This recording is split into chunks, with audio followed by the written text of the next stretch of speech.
if there wasn't already enough things to be terrified about in the world of spooky stuff on the road, let's throw in something new. Something that you are guaranteed to encounter as a driver.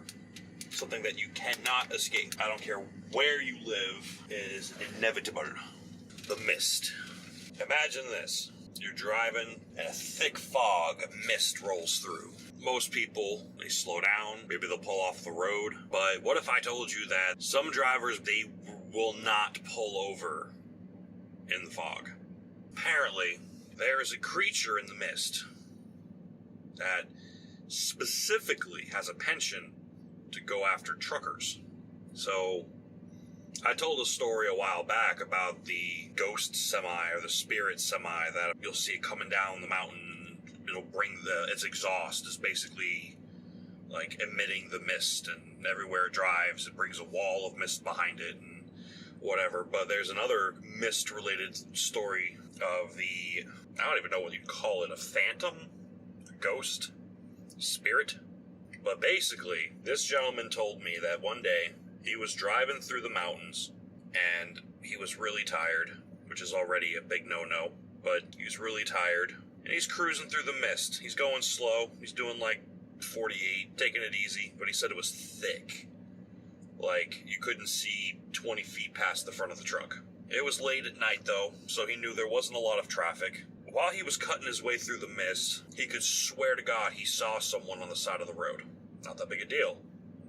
People are still walking on the road, hitchhiking, whatever. But the problem is every time he started to get zoned out or remotely comfortable with the speed he was driving through the mist and all that, he would see this person just appear on the side of the road with white eyes. A white person, a white guy, very pale, wearing what he said looked like, he thought it was a hoodie, but it actually was more like a cloak. It was a gray cloak that almost perfectly blended with the mist. At first he thought nothing of it, because, whatever. But after he saw it the second time, the third time, the fourth time, the fifth time, and so on and so forth, that's when he started to panic. Because apart from seeing the same guy on the side of the road again and again and again and again, he noticed that the street signs started repeating. The exit signs started repeating. And he stopped seeing any other traffic on the road. So he doesn't know what to do. He's just riding it out. He's freaking out. He's just driving. And he keeps passing the same guy. And after he'd pass him, the street signs would loop again for like 10 miles. And then he would come back to seeing that person.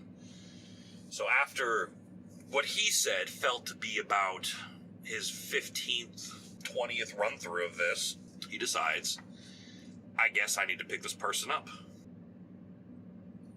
What other option is there? So he passes the guy one more time and kind of makes a mental marker of where he is. Because again, it's so foggy. He said you could have worn around naked in this fog and basically taken a shower. It was so thick. He knows he's coming up on the person again. He pulls over before he gets to the person. He doesn't get out of the truck.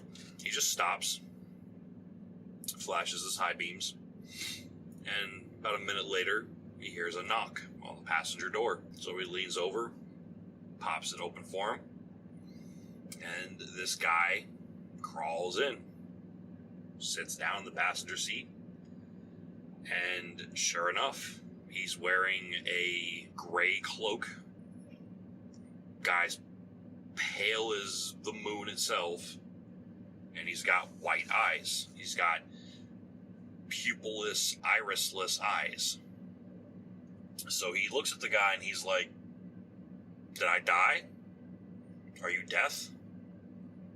Am I looping forever here? Well, what are you?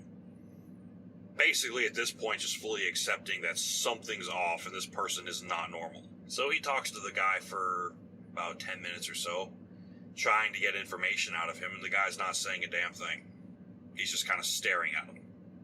And occasionally, maybe he'd nod, Like, when the guy asked him if he was death, he shook his head no. When he asked him if he had died, he shook his head no. When he asked him, are you here to kill me? He shook his head no. So, he just starts driving again. And he asks the guy, he's like, is there somewhere I can take you?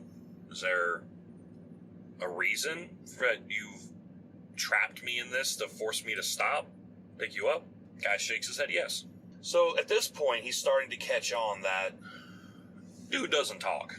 Now, he does notice that now that the guy is in his truck, the signs are changing. He's actually moving now. But again, still driving through extremely dense fog as he's going down the mountain. At this point, he just kind of accepts, like, all right, well, here we are. So he starts talking to the guy. Talking about his wife, talking about his kid, just talking about his life. You know, just talking to him like a normal person. And after about maybe an hour or two of driving, the gentleman points to what looks like an off-ramp. So he pulls down the off-ramp. Turns out he didn't even notice. He wasn't really paying attention. Turns out there's a truck stop. So he's like, oh, is this where you want me to drop you off? The guy nods yes. He pulls into the truck stop. What's weird is it's unlike any truck stop he has ever seen before. It's got the layout of a truck stop.